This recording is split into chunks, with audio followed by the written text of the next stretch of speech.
These exercise bikes are magic, eh? Aye. How long have you been using yours then? Oh, a wee while now. Did you lose as much weight as you thought you would? Well, that's the funny thing. I put on 10 pounds. I can't understand it.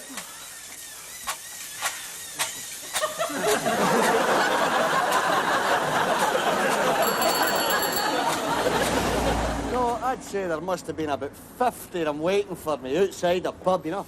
Yeah. I just relied on a cry. Wasted them away. Yeah. They were tough. No, give them that, they were tough. Yep. No quite as tough as the crack Archie mob that I captured during the Falklands War, you know, but they were good. Hey, never show you the medal they gave me for that. Oh, no. You wonder why you do it sometimes, you know. I know. Yep. Oh, you love this. They have asked me not to enter for the marathon this year. Say it's no fair to the other runners, you know.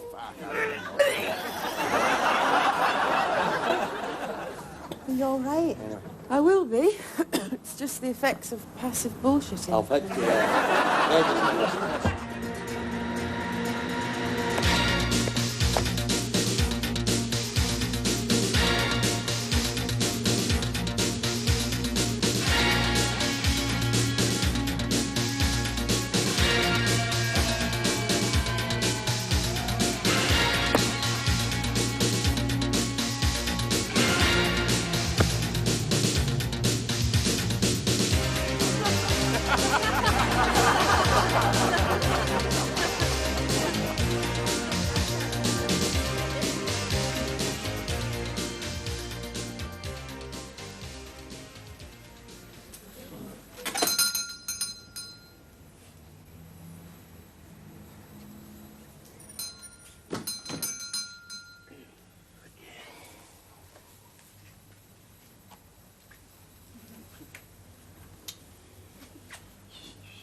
Can I help you?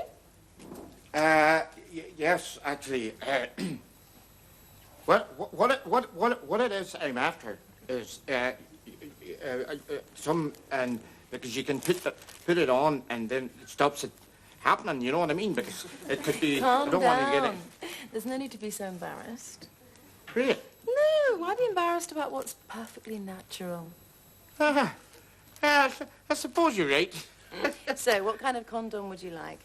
Condoms. Well, it was actually a jar of crab ointment I was after.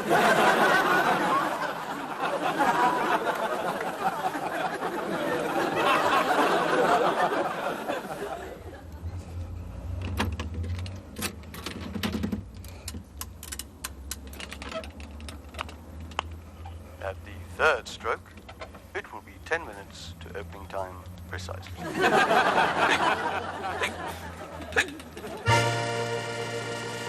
Hello. This is the Outer Hebrides Broadcasting Corporation calling civilization.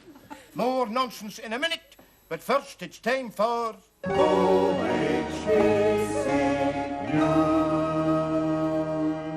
Crime and police in Canada are hunting the invisible man after several women complained of being molested. We go behind the scenes at the Inland Revenue as they sift through Ken Dodd's tax returns.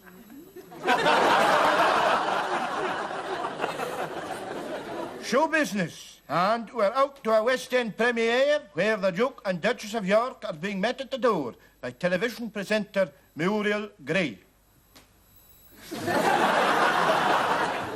In our Law and Order spot, we'll be highlighting the continuing problem of curb crawlers.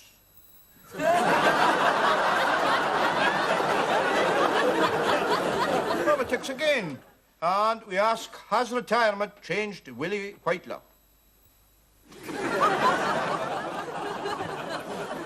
And our cameras are there as Princess Margaret's doctor once again advises her to give up drinking and smoking. So, that's all for now. Thank you all.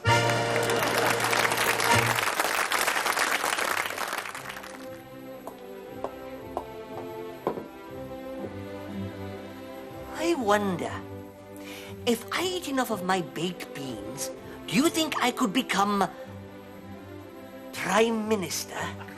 You haven't a cat's chance in hell, Neil. Don't talk so bloody stupid.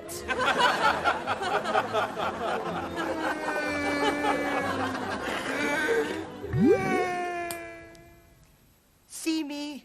I'm loving this. It's 15 years since I've been able to cut my toenails without him leering up my dressing gown. It's the wee things, you know. It's like being able to talk on the phone without getting groped and having your bra strap continually twanged. What is it with him and Brazzy? I could never buy a new one without him sticking it in his napper and running round the living room, making machine gun noises, pretending he was a pilot in the Battle of Britain. I'll tell you, they never grow up. They never do. It's the same old jokes, always trying to run you down with the supermarket trolley and Prestos, you know. So I tried the same to him once with a Volvo in the car park later on. Sharp cured him of that, I'll tell you. And every man I liked in the telly was always a poof. Mind you, all the women he liked had big hips and a saggy chest, but that's another story. But he was a hard man to love. He was crude, you know. He'd sit there with a fried egg sandwich in one hand, cleaning out his ear with a Kirby grip with the other, and trying to turn me on sexually by rubbing his big toe up and down my thigh and ladder and all my tights. I mean, stroll on, you ditty. Who are you trying to kid, eh? And talk about thick. I mean, the simplest phrase he just couldn't understand, like half each. That meant 9/10 to him and 2 crumbs and a lick of the wrapper to me. I doubt if I got a half of anything in all the time we were married, unless you count half coke, but that's another story, that as well. I suppose it's the same old story. I mean, we just drifted apart, and then we get married. Wait a minute.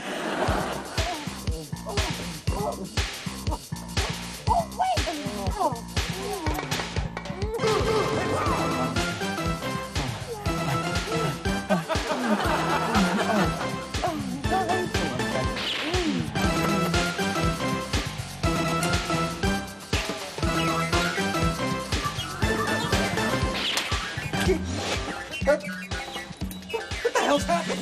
It's all right. It's just user very friendly.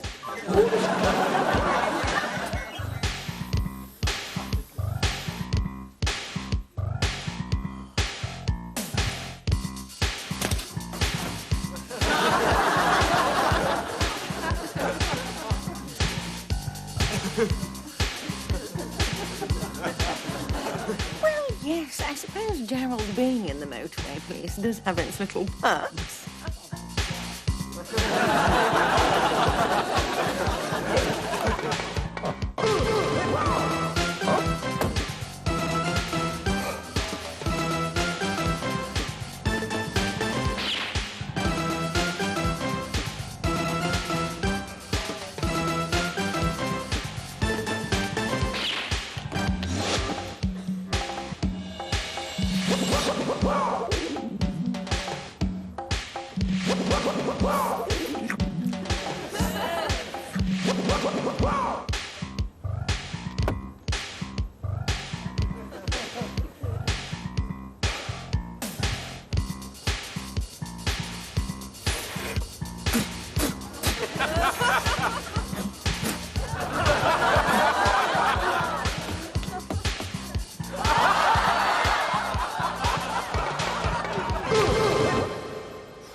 Bernard? What are you staring at? You, Miriam? Well, I've told you before, Bernard, I don't like being stared at. Thank you very much. Oh, all right then. Bernard? Which part in me particular were you staring at? Your legs, Miriam. Bernard, my legs indeed. I won't hear another word. What about my legs? I'd like to run away with them. No! Yes. Oh, Bernard, you don't have to run away with them, silly. They're here. I know they are, Miriam. I know they are. Bernard! You're in one of your up and atom moods tonight, aren't you? How did you know? I can tell by the way you're sitting. Sorry, Miriam. I did not mean to be forward. See? don't like it when I stare at you, do you? Well, I'm unused to it, Miriam. I'm unused to it. It's not a woman's function. Nonsense. What do you know about a woman's function? You're a man. You don't know the half of it. There are parts of you that are a blank to me, Miriam. Which parts? The interesting parts. I'm sorry, Bella, but I will not have you say the word interesting in my mother's house. She could be upstairs with her ear to the shag pile eavesdropping. She won't be. How do you know? She's not interested. Bernard, I mean it. Anyway, how do you know she's not? Interested? Oh, Miriam, I am a man, Miriam. A man. I have deep drives. I can tell. Do you think I might be interested? You might be, Miriam.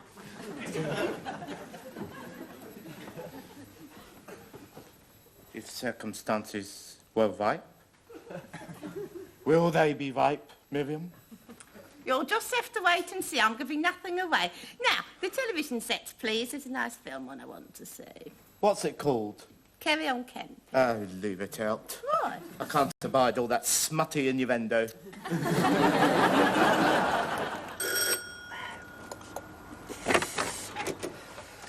Yes? What is it? Good evening, madam. I was wondering, have you ever considered the Look, possibility... I'm not interested in buying anything, all right? I don't want any solar panels, extension, loft conversion, patio doors, cushion floor, assurance, insurance, a nice kitchen with a special introductory offer. I don't want anything, all right? But, madam, you misunderstand. I came here tonight with a message from the Lord. Lord. The good Lord himself. And what was his message? The good Lord wants to know, have you ever thought about buying double glazing?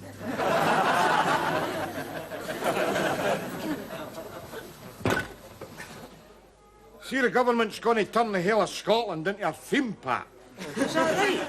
Aye. They're going to call it Disneyland. Disneyland? Why?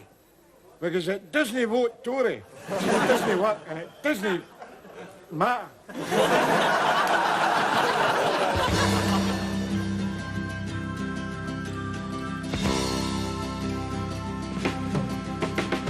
I've been walking a sacred song, grounded by the father's law. I feel my blood begin to boil when I've been walking on sacred song, where the seeds of genius were planted. Suddenly it seems to me, all down through history, maybe quite deliberately, the Caledonian visionary has always been taken for granted. Suddenly it occurs to me the absolute absurdity in science and technology, medicine and industry. The Scottish race has led the way for century after century. Why don't you appreciate the people who made Britain great? All spoke with funny accents. We gave you Livingston, he gave you Africa, and Willie Thompson, who laid cable to America. And Sandy Graham Bell, who gave you the telephone, without which where would we be? We wouldn't hear a sousaphone. Maxwell gave you colour vision And a very nice cup of coffee.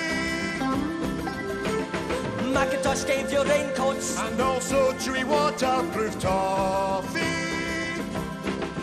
We gave you steamships and steam planes, oil lamps and gas lamps, Tarry roads and rubber tiles, TV and radar. refrigeration, air conditioning, you're in our debit. For chloroform and penicillin, but still ye are nae willing To give us the credit. So now the time has come, we'll show you no mercy. Revenge is a sweetie, for your blood we are thirsty. So we're sending you Iron Brew to give you the toothache. And Malcolm Rifkin too, the ultimate headache. We sent you Tommy Docherty, and for your pains, We're giving you the crankies to rot all your brains. but worst of all, so you'll never forget your musical gas. We're giving you wet, wet, wet. Wet, wet, wet. Gordon Jackson, and what's more, Ross Davidson, and furthermore, the headlock and the score. Take the high road. No more.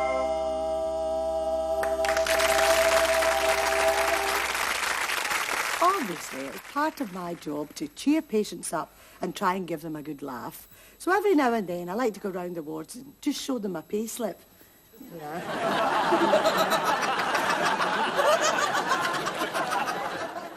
Present Humps.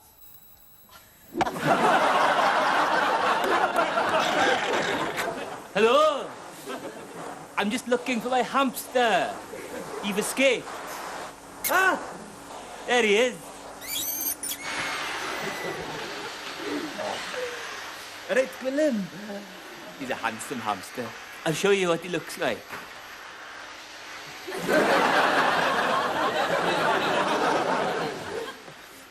As you know, things have been a bit terrible lately.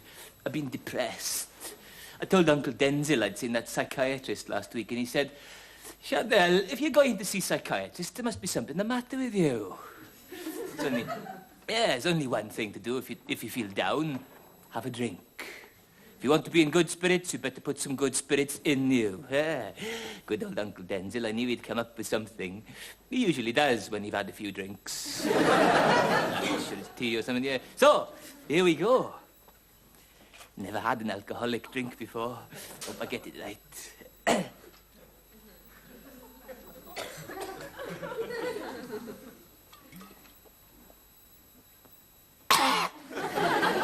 Disgusting!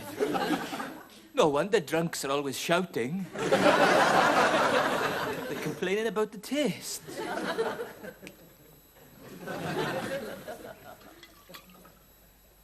Actually, it's all right when they get used to it.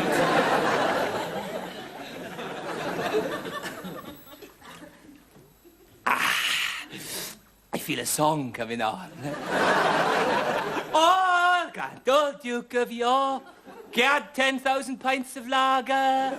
He went down the road for a curry, and he was violently sick.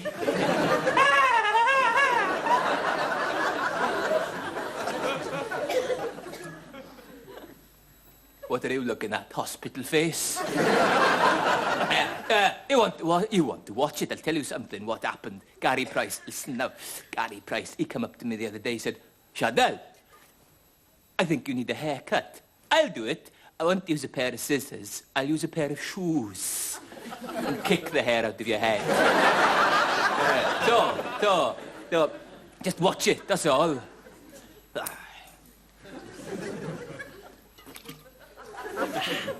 It'd have been a good life, really. Uncle Denzil, he've always done right by me. And I was little, right? And I was... in the evening, he'd say, oh, well, Chanel, time to hit the sack. And I'd have to spend half an hour in this sack. Then hitting it with a stick. Always got me off to sleep. It's more than you could say for some things. Yes.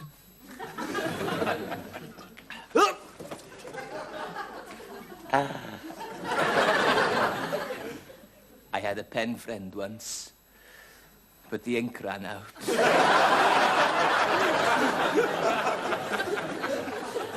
I got to tell you something now, so you better listen. It's important. My old school motto, and it says it all. Me ddilwn, me allaf, me ghoulies. Don't say I didn't tell you.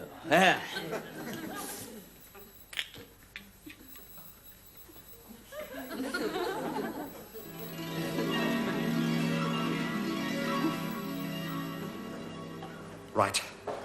We're ready for the donor heart now.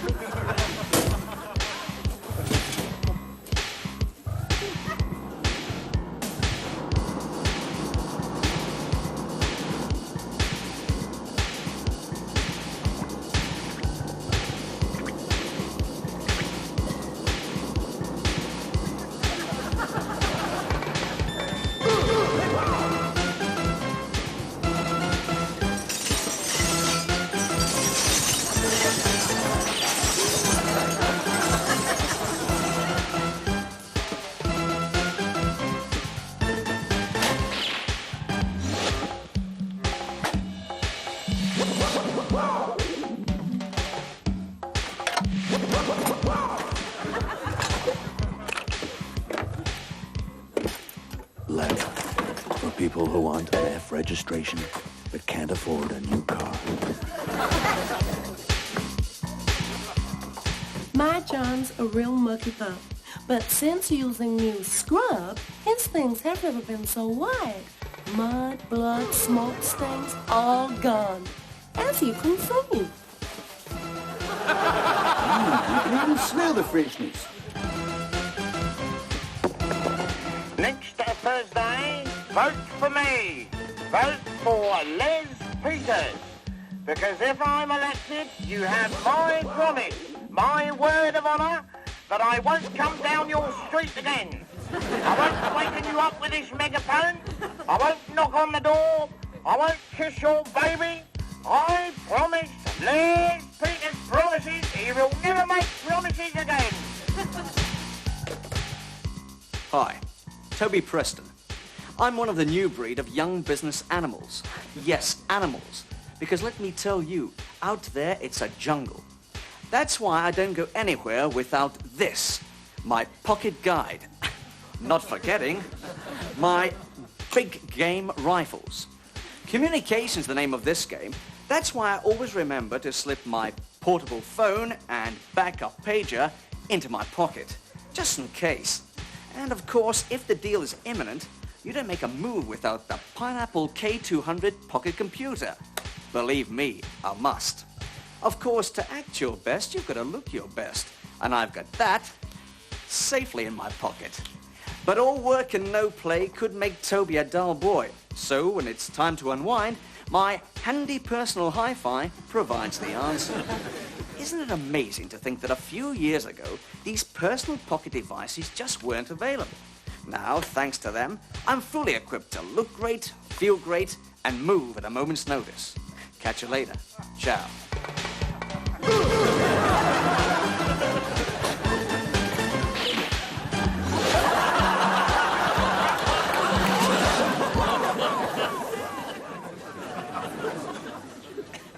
Baby, look at this. What a load of cake. Convertible, that crap. Look at this naked man, eh? What a lot of shit. Oh, yeah. Hey, oh. Hey, 10 pounds for a cup of tea, eh? All right, brother. Hey, hey. What is this? Bollocks, that's what Excuse the, no, because I've only had 4 drinks. No, because I'm just going to see my psychiatrist.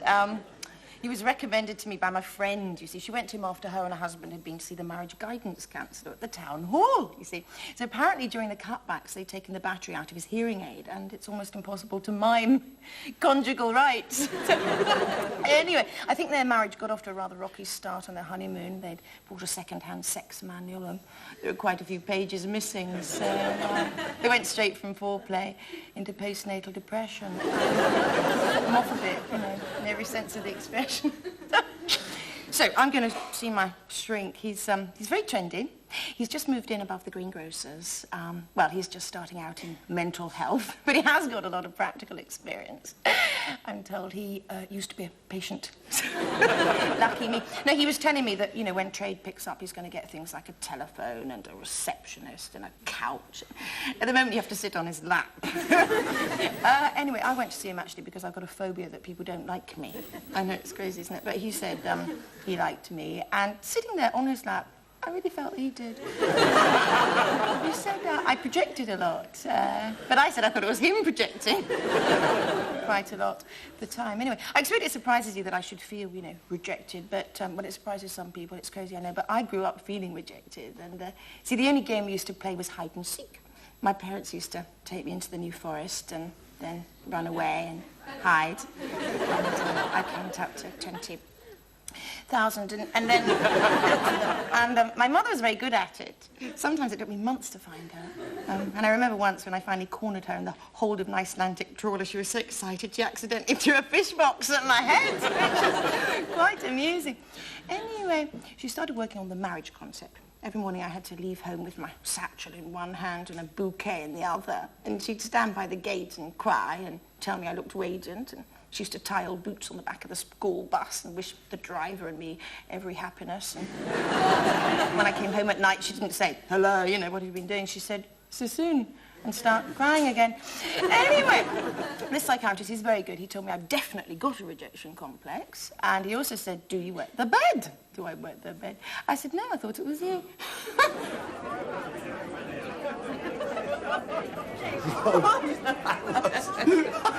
It's a wonderful party. Thanks. Forgive me for asking, but him over there, is that the entertainer Stanley Baxter? It is indeed the great Scottish entertainer Stanley Baxter. Born in Glasgow in 1928, educated locally at the Hillhead High School. He spent 3.5 years at the Glasgow City Theatre in review and pantomime. He moved to London in 1959, where his notable talent and great success in West End roles, including The Amorous Dawn, On the Brighter Side, What the Butler Saw, and Phil the Fruiter. That's amazing. Of course, he has had phenomenal success on television as well, with his many television specials. Oh, and him over there, is that the actor Gordon Jackson? It is indeed. Again, born in Glasgow in 1923, he has many film credits to his name, including Whiskey Galore, Mutiny in the Bounty, Crime Mystery Road. You'll perhaps remember him best for his role as the butler Hudson in Upstairs, Downstairs. And him over there, is that the actor Ross Davidson? We've been very lucky with the weather lately.